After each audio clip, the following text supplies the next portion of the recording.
Hi Leo, this is Jov. Welcome back sa ating channel. By the way, Leo, this is your Monte Cabay Tarot reading ngayong July 2026. Gamitin ang reading na ito bilang gabay lamang. Tandaan, Leo, kunin niyo lamang ang mga mensaheng tumatama sa inyong sitwasyon at iwanan ang hindi. Gabay lang ito at ikaw pa rin na may hawak ng tadhana mo. Kung handa ka na, Leo, tingnan natin kung ano ang gustong sabihin sa iyo ng universe ngayon.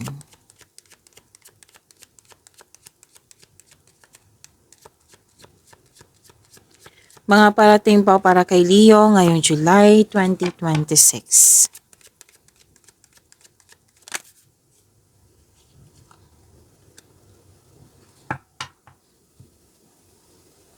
Leo.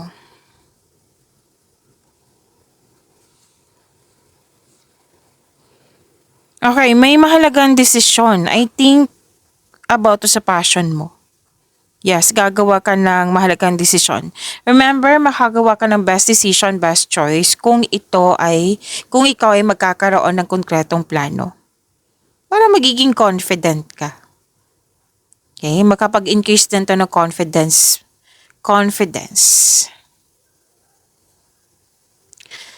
Nakikita ko dito na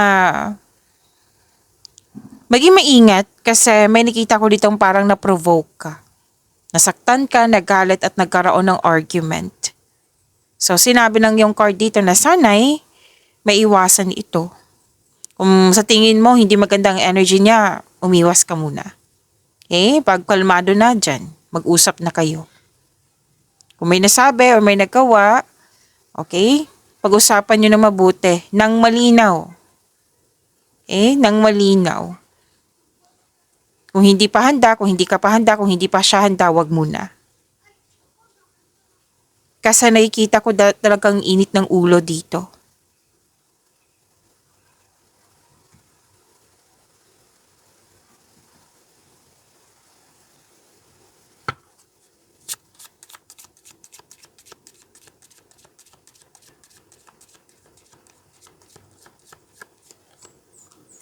Pero wag kang mag-alala, Leo, kasi may nakita ko dito solusyon.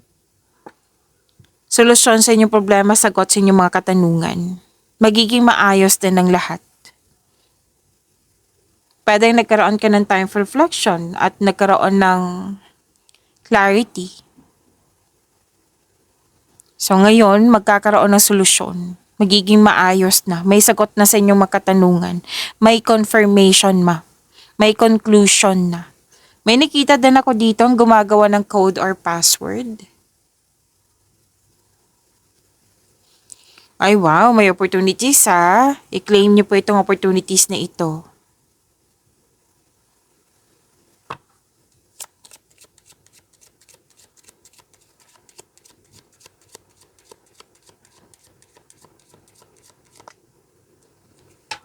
Maganda po. Makaka-receive ka ng news, mail, email, text message, or tawag. Basta mensahe po. Information. Yes. At malalaman mo din yung totoong intensyon ng isang tao sa iyo. Nakikita ko rin dito na makakatanggap ka ng cheque or cash. Oh, makakatanggap ka ng malaking pera. I-claim niyo po ito. Claim, claim, claim, Leo.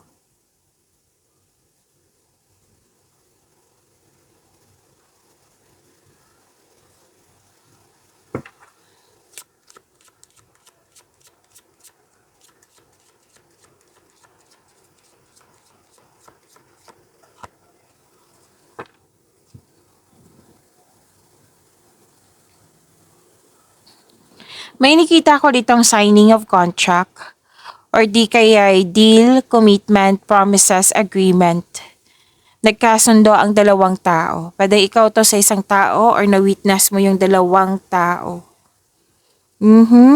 Nakikita ko rin dito na may nag-uusap tungkol sa batas. Nag-uusap tungkol sa kontrata. So pagkakasundo, may nagkaisa. May nakita rin po ako ditong proposal, engagement, ikakasal-kasal. May nag-uusap po tungkol sa marriage contract.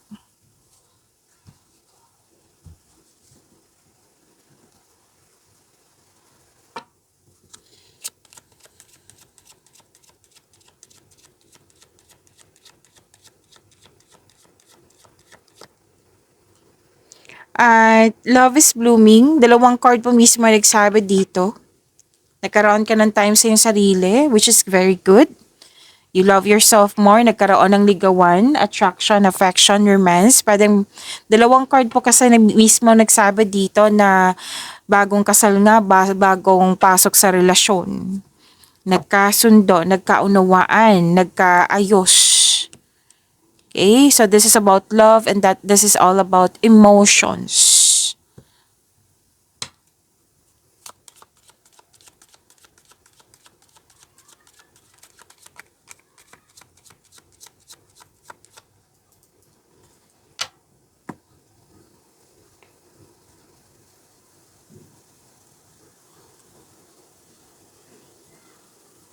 May gagawa ng desisyon dito. Kanina pa to na pwedeng nahihirapan sa paggawa, sa pag-move on din.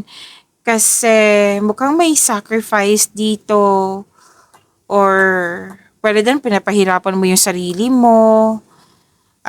Suffering guilt. May nakita kong ganyan. Okay, so sana'y ma-overcome po ito. Pwedeng may tao dyan na mahirap kausap, matigas ang ulo. Na gusto mong kausapin pero yun nga, mainit pa yung sitwasyon. Kailangan ng space yan. Bigyan din ng space yung sarili mo. Like, pahinga muna para makapag-re-energize ka. Kasi may nakita ko dito nagkaroon ng delay sa pag-uusap kasi nga, isa sa inyo mahirap kausap. Matigas ang ulo. Yan yung nag-cause ng delay. Pwede din delay kasi may tutos sa inyong desisyon, ideas or plano or delay sa paggawa ng aksyon kasi nagkaroon ka ng hesitation, doubt, fear. So ano bang dapat gawin? Kanina sinabi, gawa kayo ng konkretong plano para mawala itong fear, doubt, hesitation na ito. Para nga maging confident ka. Naalala nyo? Sinabi kanina. Naulit na naman yung mensahe. Balansehin din, wag masyadong babad sa, like, don't hesitate too long. Iwasan sana tong overthinking na ito or overanalyzing. May nakita talaga kong fear, doubt, hesitation. Remember, paulit-ulit na sinasabi na yung card, kung may konkretong plano ka, magiging confident ka. Mawawala po tong fear, doubt, hesitation na ito. Kung hindi kaya kasi may nakita ko ditong anxiety, stress, or depression, kailangan mong tulungan yung sarili mo. Kung hindi talaga kaya, then hanap ka ng taong alam mo makakatulong sa iyo. Kung wala talaga, then seek professional help or may government hotline dyan, I think. So, research and siguraduhin na legit yan. Hotline dapat may load ka niyan. Pero I think walang bayad. Basta may load ka lang. Correct me if I'm wrong. Kung may pagtanggap na, may mangyayaring transformation. Dito na papasok yung mga blessings na hinihintay mo. Pagtanggap na sa mga nangyari, ending. Kasi andito pa rin yung sakit sa ulo. Like, anong tawag dito? Matigas ang ulo, ayaw makinig. Mahirap kausap nga. At the end of the day, may pagtanggap na. Magle-let go ka na. Nahihirapan ka sa pag-let go pero ma-overcome mo ito, malalampasan mo rin. At dyan na mangyayari yung transformation. May ending, pwedeng separation, pwedeng space, pwedeng tumiwalag, umiwas, put limitation ka, or pwede talagang literal na umalis ka. Okay? At nang dahil sa ending na ito, magkakaroon ng transformation, magkakaroon ng new beginning. At dahil ito, dito na papasok yung good luck, yung blessings.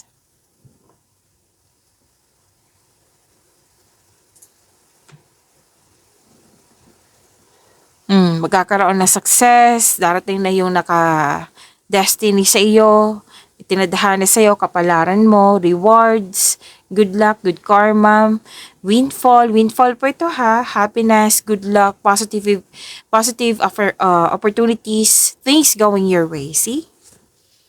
Basta may pag-let go na.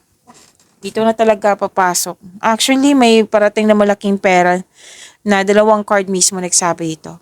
Cash flow, maraming transaksyon na makapagbigay sa'yo ng malaking pera, may opportunities na makapagbigay sa'yo ng malaking pera, pwedeng job opportunity to na malaki ang sahod. Basta, take these chances. Kasi minsan, pag hinihintay na ng mga blessings na hihintayin po yung new direction, which is yung blessings, na hintayin na mag-let go ka. Kasi, di ba, kailangan i-release yung mga blockages niyan, baggages niyan, para papasok na yung matinding new beginning, which is luck, windfall. Windfall. Okay? Literal na new beginning. So, ang ganda ha. Sa pag-release nyo to, ang ganda ng new direction kasi dadagsa yung opportunities. Magbibigay yan ng positive opportunities sa iyo.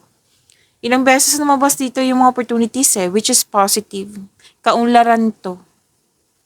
Sa mga nahihirapan dyan sa let go muna. Mas mabuti yung magaan. Tapos, to make new room for new beginning. Pagpasok nito, then dyan, lalabas yung naka-destiny sa inyo. Things going your way. By the way, may job opportunity ako nakikita dito. So, sa mga balak mag-apply dyan, kilos na po.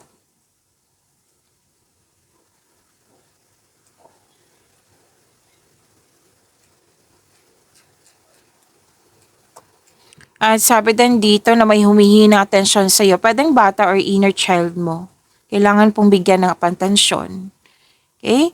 At nakikita ko rin dito na anong tawag nito? May concern ka nga sa immature na tao, paulit-ulit. Hindi ko na okay, 5 card. Concern mo sa isang taong mahirap kausap. Kung anak mo to, give this person a time, pero sabihan mo siya. Sa tamang panahon, gusto kitang kausapin tungkol sa concern ko sa'yo na ipag-pray ko na darating yung tamang panahon na mag-usap tayo tungkol nito. Kasi gusto kong magkaroon ng adjustment para magkasundo tayo. Ayaw ko ng away, ayaw ko ng hindi tayo magkikibuan ng dahil sa ganitong concern. Yan.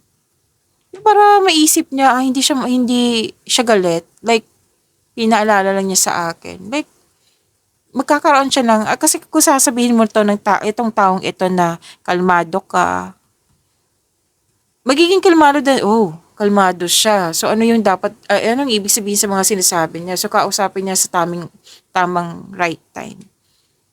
Okay? In God's perfect time. At ipag-pray mo kay God. God, kausapin ko to si ganito. Please tulungan niyo po ako na magkaroon ng clarity, na magkaunawaan kami. Yan. Tapos give me strength, give me wisdom para magkaayos talaga kami. Yan. Hindi ibig sabihin na, hindi kami magkasundo kasi matigas ang ulo niya. Ayun na, stop na. Kumbaga tatak na sa isip mo yung matigas ang ulo niya. Wala nang pag-asa. Oo, meron ganyan ha. Oo, mangyayari yan sa mga, kahit ako may, may sa dati. It's about time na kailangan talagang, kumbaga, tiwala. Tiwala. Tapos, we cannot please everyone. Like, hindi natin makontrol na kailangan ganito siya. Kailangan maging transform siya na ganito siyang tao, mabuti siyang tao. Choice niya yan eh. Choice niya yan. So, the best way is to pray.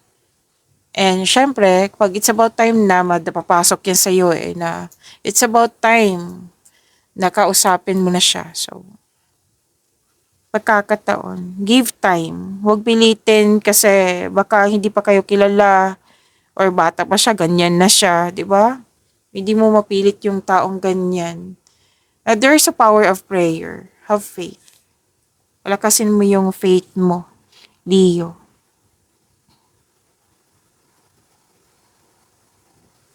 Okay, so, kuha tayo ng message for you, Leo. Ngayon, July 2026.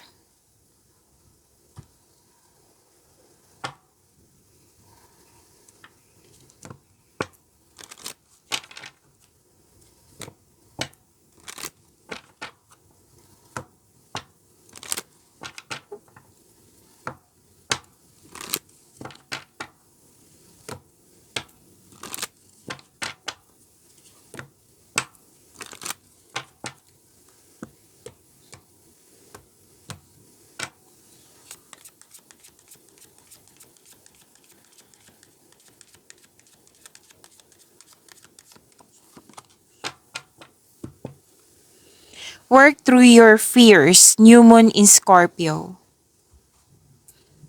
Okay, kung sa Tagalog pa, pagtagumpayan mo ang iyong mga katakutan. Tama ba? So correct me if I'm wrong. So kailangan ko i-translate kasi may mga nag-request po. Leo. Okay, harapin mo. Harapin at lampasan ang mga bagay na kinakatakutan mo. Okay? So Leo, New Moon in Scorpio po ito. Ang Scorpio kasi ay isang sign ng isang zodiac sign na may kaugnayan sa malalim na emotion. Malalim na emotion, misteryo, pagbabago. Transformation na naman, oh. Di ba lumabas yung transformation kanina? At muling pagkabuhay. So, bagong buwan ito. So, sumisimbolo ito sa bagong simula. Okay, pasensya na po kung nabulol ako. Harapin ang dilim. Like, pinapayuhan ka ng card na huwag takbuhan ang iyong mga takot o mga sikretong tinatago. Oras na para harapin ang mga ito ng tapat. Pagsilang ng bagong pagkatao, katulad ng isang phoenix, di ba? Ang phoenix babangon like the rising phoenix na mas naging matatag, mas naging matapang. Bumabangon mula sa abo. Kailangan mong iwanan ang mga lumang ugali o takot na nagpapabigat sa iyo upang ikaw ay makapagsimula muli. Yan ang sabi kanina, 'di ba? Na kailangan na mag-let go na to make new room for new opportunity, new beginning po. Lumabas din dito sa inyong card. Pay attention na kayo, repeating message na yan, pero different card. So, matinding emotion. Maaaring makaramdam ka ngayon ng matinding selos, galit, or pangamba. Wag itong itanggi. Tanggapin ito, that's normal. At alamin kung saan ito nanggaling para tuluyan mo itong mapalaya. Normal lang yan. Selos, inggit, galit, pangamba, normal lang talaga yan. Express. Like, embrace this emotion. Tanggapin na meron kang ganito. At alamin mo kung saan ito nanggaling para mabigyan mo ng solusyon, mabigyan ng sagot sa inyong mga katanungan. Para tuluyan mo itong release. Spiritual na paglago. Ang pagharap sa takot ang magiging susi mo para maging mas matatag, mas maging matapang, at mas maging makapangyarihang bersyon ng iyong sarili. Diba? Ang ganda ng message po. Claim nyo po. Work through your fears, New Moon in Scorpio.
Leo, maraming salamat po sa mga hindi nag-skip ng ads. Subscribe na po kayo sa ating channel at click bell notification para updated po kayo sa reading natin. Para po sa mga gusto magpa-reading po, comment po kayo ng personal reading and check my reply sa comment section.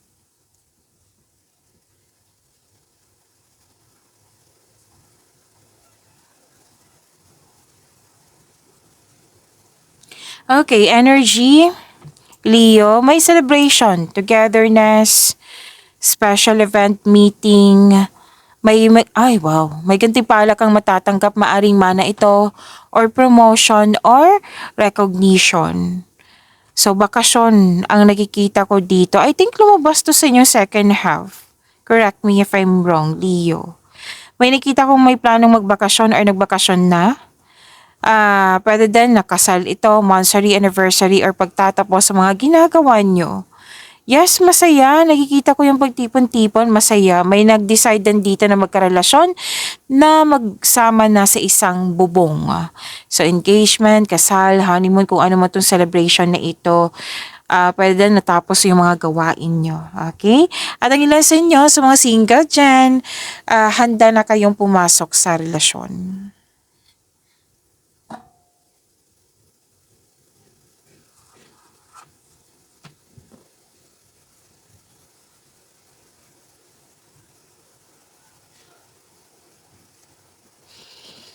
Okay, pagkakaisa pa rin to, dalawang card mismo nagsabi dito at ang ganda nito kasi may divine timing. Yes, may tulong, may combination of forces, may realization, may katahimikan. Oh, ang ganda naman nito. Optimism kasi to eh, ang ganda po. Please know that you are divinely guided. Maaring nagbigay ito ng signs sa pamagitan ng isang tao or kaibigan na maaring makatulong sa struggle mo ngayon. Kaya kailangan pong habaan pasensya kasi ibibigay naman to ng universe sa iyo to bring your desires into reality. So seek balance and create a calm atmosphere. So may paalala ang card nyo dito lalo sa mga single ha na huwag kayo magmadali na bumuo ng relasyon agad. Kasi mukhang excited dito eh. Kailangan balance lang po na kilalanin ng mabuti. Enjoy nyo muna yung getting to know each other stage nyo. At sa mga naghihintay po, sa mga single dyan, huwag kayong mag-alala. Ibibigay ng universe sa iyo yung tamang tao. Kailangan mo lang palakasin mo yung faith mo. May divine timing kasi. Mangyayari na po ngayon. Ngayon, July 2026. Ibibigay na po yung nakatadhana sa iyo. Sa mga relasyon sa buhay mag-asawa, ang taas ng trust level nyo sa isa't isa. This may lead to the next level sa inyong relasyon. Nakikita ko nga dito na may masungit na tao. Sensitive. Nakikita ko dito na bibigyan mo siya ng mahabang pasensya at pag-intindi. Very good, Leo. And Leo, may paalala din po lalo na sa pera nyo. Balance din po. Control, monitor, and save. Monitor nyo po yung income nyo at itong paggasta. Okay? Yan yung advice ng card mo.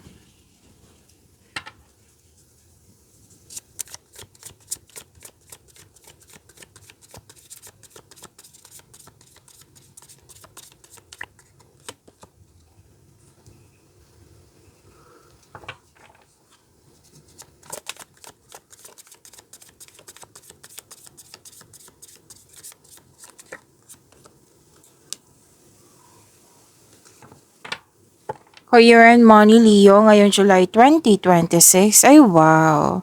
Sinabi din to kanina. Maraming opportunities. Ngayon, pinag-isipan mo na mabuti kung alin sa kanila yung pinaka-the best. So, time for reflection, gamitin yung talino, plano din. Oo. I think itong mga opportunities na ito is talagang maganda lahat. So, pag-isipan na mabuti, pero don't hesitate too long. 'Di ba may opportunities po, like for example na good for 7 days kasi kung hindi ka pipili, bibigay ito sa iba. Tapos ika 8 day ka na nag-decide. So sayang naman po. So bigyan ng attention kung pwede po. Okay, wag magmadali. Hindi ibig sabihin na binigyan ka ng ganitong mensahe, magmamadali ka. Wag po. Okay?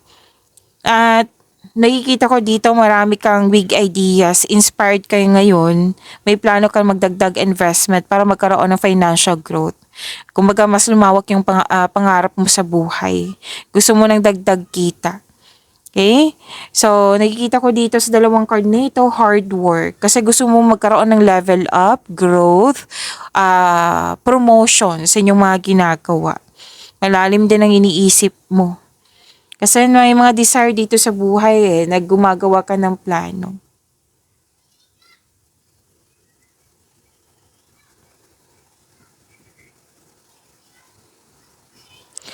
Hard work at dedikasyon sa trabaho or negosyo man for financial prosperity. Patuloy lang po ha, magsumikap po, sabi ng iyong card. Keep up the great work. Okay? Some of you, dalawang card na mismo nagsabi dito, nag-aaral kayo ng new skills or ini-improve nyo yung skills nyo para nga ma-increase yung income nyo. Gumagawa po kayo ng passive income. Alam mo ba kung ano man itong sinastudy mo or pinapractice mo, magbibigay po ito ng abundance sa iyo. Basta po, mag-set ka ng clear intention para makuha mo tong success na sinasabi ng yung card dito. Keep up the great work, okay?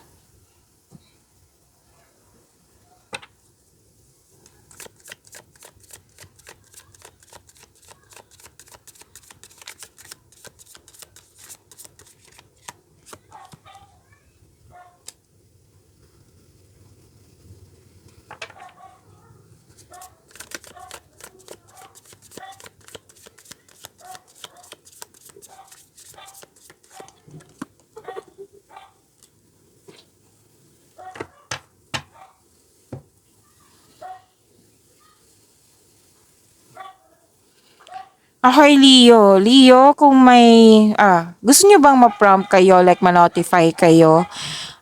Like, mapanood nyo po yung premiere ng video natin. Kung gusto nyo po, i-click nyo po yung bell notification dyan. Okay, kung hindi nyo po alam, magpaturo po. At okay. Mag-subscribe din. Huwag nyong kalimutan na mag-subscribe sa channel natin. Okay? At nag-o-offer po ako ng rush reading. Kung gusto nyo po, comment down personal reading at antayin yung reply ko.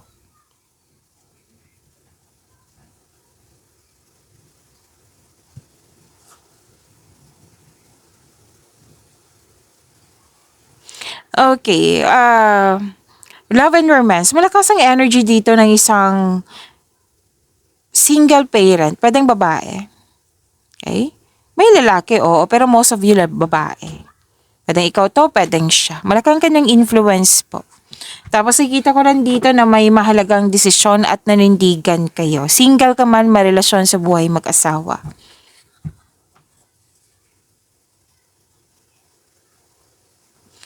Okay, may nakita ko ditong may ganap na conflict. Pwede yung sa partner mo to, sa taong malapit sa'yo. Single ka man, marelasyon sa buhay mag-asawa po ha. Sabi kasi ng card dito, kailangan yung, kanina pa to, kailangan yung mag-usap ng bigayan, like give and take. Kasi nakikita ko dito, sabay-sabay kayo nagsasalita. Paano kayo magkakaintindihan yan? Okay? So sabi ng yung card dito, kailangan po give and take. Magsasalita ka, makinig siya, magsasalita siya, makinig ka. Okay? Kung ano man tong challenges na ito, ma-overcome nyo rin po ito kasi hinarap mo. Sa mga single po pala, huwag kayong matakot na sa difficulties in love. Okay? Put a clear intention also. May ganap dito na pinagtanggol mo yung kaibigan mo o miyembro ng pamilya laban sa iba. So, huwag mag-focus sa problema kasi magdudulot ito ng pagtigil. Okay? Kasi may tutusin yung desisyon, ideas, or plano. Pwedeng nasaktan ka kasi akala mo supportive pero hindi pala. Pwedeng may nakisawsaw na nangingialam ng koneksyon sa isang tao, naninira ng koneksyon sa isang tao, or tungkol to sa third party. Okay? So, sabi ng yung card dito, huwag kayong mag-alala kasi kung magkakaroon ng communication, improvement sa communication, maayos din po ito.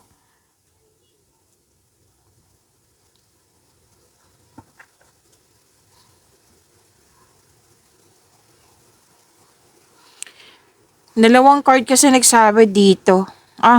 Tatlong card po pala nagsabi dito na sa mga single dito, you should take a chance in love. Huwag kang matakot ma-in love ulit. Deserve niyo pong mahalin, Leo. Para sa mga relasyon sa buhay mag-asawa, yes, andito pa rin tampuhan. So, ang advice ng card dito, same pa rin, leave the past behind. It's never too late to begin again. Mag-usap po at magpatawad. Yan po, pagyamanin niyo po yung blessings sa binigay sa inyo, Leo. See you tomorrow. Maraming salamat po.